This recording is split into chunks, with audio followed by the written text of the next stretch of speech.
toute façon,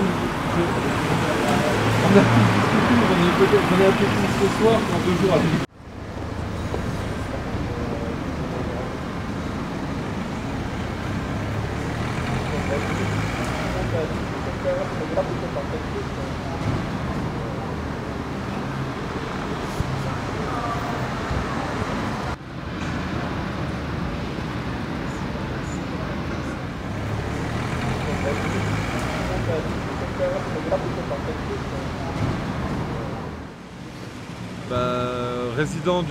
Ex-résident du 62 rue d'Aubagne, actuellement à l'hôtel, relogé pour 3 jours, 3 nuits exactement. Ensuite on ne sait pas encore, ça sera la grande découverte. Et en pleine recherche très active d'un nouvel appartement, pas vieux, voilà, plutôt récent. Et sans tous ces putains de problèmes pour éviter de se retrouver avec ses voisins sur la tête. Voilà. Mais toi, est-ce que t'as peur ou pas? Qu'est-ce que ça réveille en toi en fait? Moi, il y a plus de colère que de peur. Par contre, ne me demande pas de rentrer dans mon appartement pour aller faire la fête. J'oserais même pas claquer une porte. Voilà. Alors que, encore il y a 3 jours, chez moi, je t'invitais, on faisait ce qu'on voulait, on déménageait les meubles, il n'y avait pas de problème. Aujourd'hui, je n'oserais même pas claquer une porte chez moi. Voilà. Donc ouais, bah, si tu penses que c'est de la peur, c'est de la peur. En tout cas, aujourd'hui, tout ce que j'ai envie avec ma copine, c'est de lui offrir du repos psychologique et un toit sûr. Voilà. Je voulais revenir sur ce qu'a dit Kevin tout à l'heure sur les 2 temps. Le temps du deuil et le temps de la colère. Et le temps aussi de la mobilisation de toute la ville de Marseille. Je crois qu'on ne va pas faire un événement et puis après on va rentrer chez nous. On va construire un mouvement. Quelqu'un a dit qu'il y avait un avant et un après Noailles. Il faut effectivement qu'il y ait un avant et un après. Donc faisons en sorte déjà que ce samedi, autour de nous, nous avons des amis qui habitent ailleurs, dans d'autres quartiers, dans d'autres arrondissements. Nous avons des amis qui sont dans des associations, dans des syndicats, dans des organisations politiques. Demandons-leur de venir tous ensemble, converger à Notre-Dame-du-Mont. Ce n'est pas l'affaire de Noailles, c'est l'affaire de tous les Marseillais parce que le mal logement, il est de partout.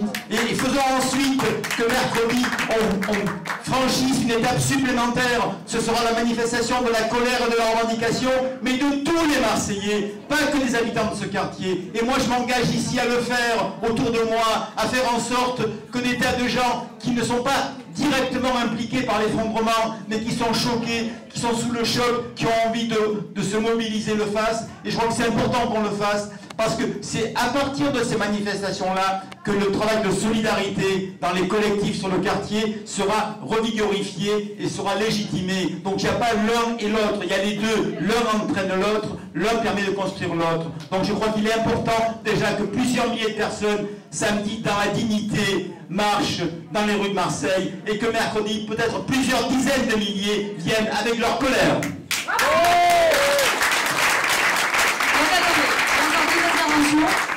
C'est toi le premier. Je suis ici par solidarité, mais là on a été évacués. Et après Oui, mais après, on a été évacués. Et après, on va retourner dans ces immeubles. On va retourner dans ces immeubles, tous. Je suis habitant du quartier. Ça fait 26 ans que j'habite. J'ai connu un effondrement au 48 rue d'Aubagne de ma cuisine en 2004. Obligé de nous reloger en urgence, etc., etc. Là, j'ai ma mère qui habite rue des Félions. C'est pareil. On va attendre quoi? Dites-moi. On va attendre. On va attendre quoi? Les politiques, ils vont rien faire. Je vous le dis. Combien de politiques, la droite, la gauche, ils ont rien fait. Dites-moi. Ils ont rien fait. Nos yeux. Moi, je suis tellement ce soir en fait habitée par une blessure. Césaire nous dit une blessure sacrée, et effectivement, mais je pense fermement que cette douleur, à un moment donné, qu'on a dans le ventre, tous ici, où que nous soyons, que nous soyons, à un moment donné, il va nous falloir la politiser. Quand je parle de politiser, je ne parle pas au sens partisan du terme. Je parle de politiser en termes de contenu. Qu'est-ce qu'on a envie d'y mettre dans ce pot commun?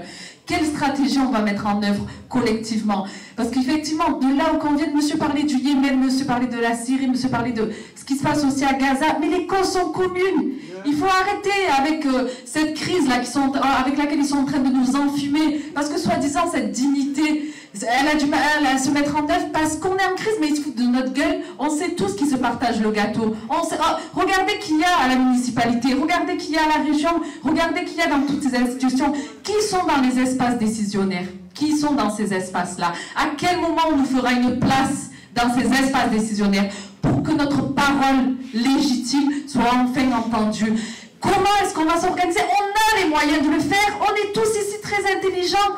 Il y a une grande intelligence collective dans nos quartiers. Il y a cet élan de solidarité qui s'est très très vite mis en place, comme à chaque fois. Et après, on va nous faire croire que dans nos quartiers, on va nous apprendre le vivre ensemble. Mais pour qui ils nous prennent? Vivre ensemble, c'est nous qui leur enseignons la manière dont on vit ensemble, les stratégies qu'on met en œuvre dans ces élans-là.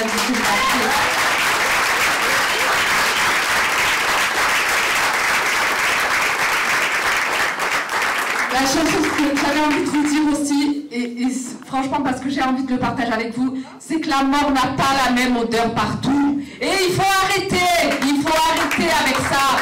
Il faut arrêter. Bientôt, on va finalement nous essayer de voir ce qu'on a dans le sang pour savoir si on est assez humain pour être digne de vivre. Jusqu'à quand on va défendre nos conditions d'existence? Jusqu'à quand? Nos parents, ça fait des décennies qu'ils le font. Nous, on le fait à nouveau. Nos enfants vont le faire à nouveau. C'est terminé. Il faut leur dire que c'est nous qui allons prendre aujourd'hui les décisions. C'est terminé qu'on prenne les décisions à notre place. On a tous les moyens de le faire. Il faut arrêter de se rentrer dedans en disant qui c'est qui est derrière ci, qui c'est qui est derrière ça. On s'en fout de ça. On a tous un idéal, c'est celui de l'humain. Et comment on fait place à cet humain dans cette société? Point final.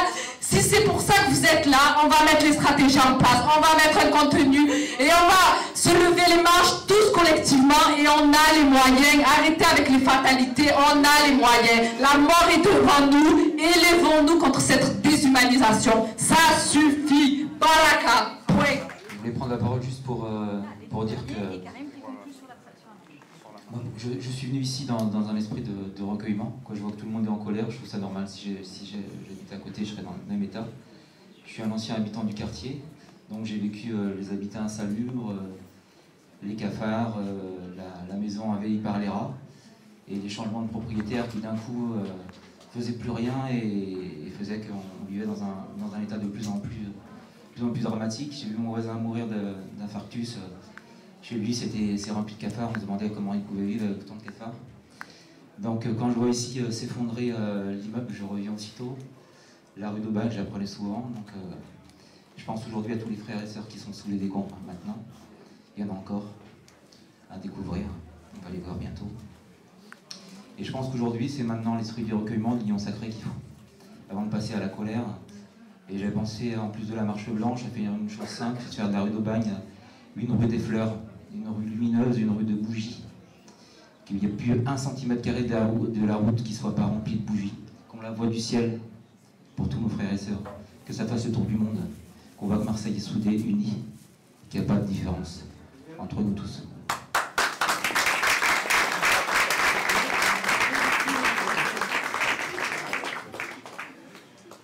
Moi, je voudrais dire que en fait, quand on a vu les interventions de messieurs Gaudin, Castaner, du ministre du Logement à la télé, j'ai eu l'impression de voir des assassins en fait qui passaient à la télé, qui lançaient un appel pour lancer des recherches envers des personnes qu'ils avaient eux-mêmes assassinées.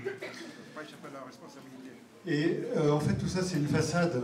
Et ce que je voudrais dire surtout, c'est que méfiez-vous, quand vous créerez votre collectif, quand vous porterez plainte contre Gaudin, faites délocaliser l'affaire. Parce que ici, c'est un système mafieux. Et faites délocaliser l'affaire, et faites comme un AZF, comme AZF ils ont fait, faites délocaliser l'affaire pour que ce soit traité par des juges indépendants. Parce qu'ici, vous n'aurez aucun crédit.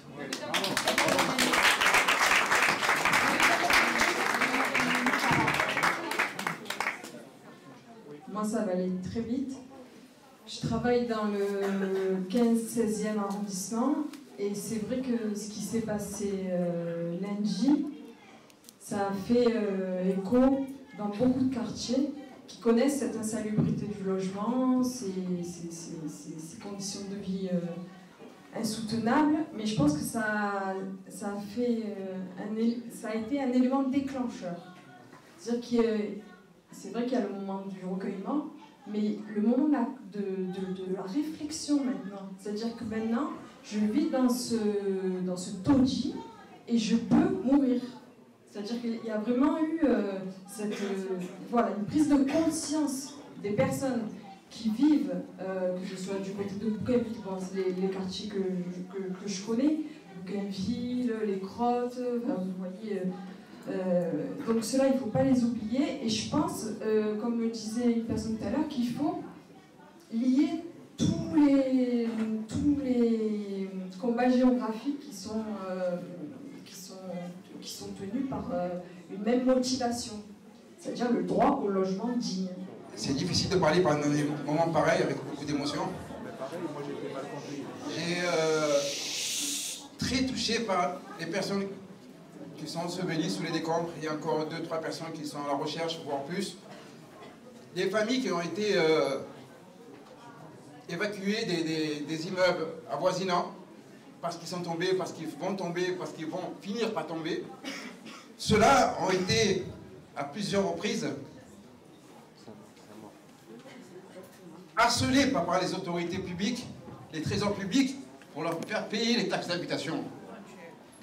Moi, ce que je demande maintenant, c'est que malheureusement, je ne parle pas des autres, mais ceux qui sont sortis là, qui ont vécu pendant des années, des mois, qui sont encore instables dans la vie, avec des enfants à bas âge, on leur fait payer par obligation, avec des huissiers, leurs taxes d'habitation, avec des majorations. Moi, ce que je demande maintenant aujourd'hui, c'est un remboursement, un minimum de 3 à 4 ans à ces gens-là, pour qu'ils puissent repartir, se refaire, entre guillemets, à zéro, pour reprendre une caution d'appartement. Ça va être demandé 2 mois, 3 mois de caution, avec le loyer à intérêt. Moi, ce que je demande, c'est un minimum de 3 ans, 4 ans de remboursement de cette taxe d'habitation. Et si on peut venir à leur aide, toute cette aide-là sera la bienvenue. Je ne cherche pas un responsable parmi vous, car on est tous responsables de cette situation-là. On la voyait tous les jours, on est passé devant, on a laissé arriver, elle nous a avertis il y a 10 jours. Tous les quartiers s'est réveillé avec les pompiers qui sont venus évacuer les gens et qu'il y a des experts qui sont passés derrière, comme quoi il peut toujours habiter dedans. Elle est conforme. Ça, on n'en parle pas. Cette action, c'est bien de mener des actions, mais c'est dommage qu'on attend que après les catastrophes, on commence à se mobiliser. Je trouve ça dommage. Nous, en tant qu'habitants de ces quartiers, on est les premiers concernés. On devrait être les premiers sur le front. On devrait être les premiers à s'occuper de notre quartier, à s'occuper de nos problèmes. On devrait être les premiers à s'impliquer de politiques qui concernent notre quartier. Mais aucun conseiller ne vient de ces quartiers-là. La mairie, elle est à côté, elle n'est même pas à 300 mètres. Mais aucun conseiller de la mairie habite dans ce quartier-là. Et ceux qui parlent au nom de nous, ceux qui parlent au nom de ces quartiers, ceux qui parlent au nom de ces commerces, ceux qui planifient dans leur bureau qu'est-ce qu'il faut faire, comment il faut créer, comment il faut construire. Mais aucun de ces bonnes volontés des dames et ces messieurs, c'est pas quoi, ces messieurs, peu importe, je m'en fous. En ce moment, franchement, je suis en colère. Je ne parle pas, je vous demande juste de nous respecter. Et respecter aujourd'hui, surtout ceux qui nous viennent de nous quitter. Ils ont été assassinés, ce n'est pas un mort, ce n'est pas un accident. Ne me fais pas croire à ça. C'est un assassinat. Et cet assassinat, c'est un assassinat de la part de la politique qui concerne cette quartier-là surtout. Cette quartier, il y a 3 ans, je me suis bâti. Je me suis même efforcé d'aller faire une formation pour être animateur culturel pour m'occuper de ces quartiers. De mon quartier, de ma rue. Regardez la rue de l'Arc. Regardez la rue Château-Redon. Elle n'est pas belle la rue. Bien sûr, on est des pauvres, on est des cafards, on est des rats. Il n'y a pas de souci, on vit avec. Dans chaque immeuble ici, il n'y a pas un immeuble ici, dans cette périmètre, qu'il n'y a pas des rats qui circulent dedans, qu'il n'y a pas des cafards qui circulent dedans, que les enfants qui rentrent, qui rencontrent des cafards et des rats aux cases d'escalier, qui n'ont même pas peur. Dans ces quartiers-là, ça... Quoi? Moi, je suis parent. J'ai un fils. Hein. Et tous les jours, il me dit, papa, c'est quoi ce quartier-là? C'est sale. L'agent de la mairie, elle passe, c'est vrai, elle passe. Il passe ou elle passe. Mais chaque 100 mètres, il ramasse un mégot de cigarettes. Mais il a passé, oui. Il a traversé la rue. Merci. Pareil, pour tous les services publics qui concernent notre quartier, merci beaucoup. Y compris les services d'urbanisme. Cet immeuble-là, numéro 15, à côté, là, elle est en rue, elle est en mauvais état. Elle peut s'effondrer aussi. Ça fait 3 ans, ils vont faire des travaux. Quels travaux? 63, on nous parle depuis combien de temps? On a fait des temps, des réunions, consultations publiques. C'est ça le problème de cette quartier. C'est ça la réalité de notre quotidien ici. On n'est pas en sécurité, aucune sécurité sanitaire. Comment on peut vivre bien, être en bonne santé si on vit dans la salubrité? Pourtant, on paye notre loyer, on est des citoyens honnêtes. Hein. Que personne ne vienne me dire qu'on est des squatters. On n'est pas des squatters. Hein. Ce que j'attends dans les infos, c'est vraiment des diffamations. Hein. Tous ceux qui ont permis leur vie, c'est des honnêtes gens. C'est les gens qui ont des préoccupations, qui ont des projets dans la vie, qui sont investis entièrement dans leurs projets. On ne vient pas me dire n'importe quoi. Hein. Je paye mes loyers, je paye mes taxes d'habitation, je paye les impôts sur mon revenu. Qu'on ne vienne pas me traiter de squatters, de quartiers. Qu'on ne vienne pas me traiter. Mais quand même si on est des squatters, on n'est pas des vies. Un squatter, ce n'est pas un être humain. On a en France ou on a en Afghanistan, ou on a en Yémen. Là-bas, c'est les bombes qui détruisent. Les immeubles ne s'effondrent pas tout seuls. En Syrie, on a vu, c'est les bombes qui éclatent les immeubles là-bas. Elles ne s'effondrent pas tout seuls.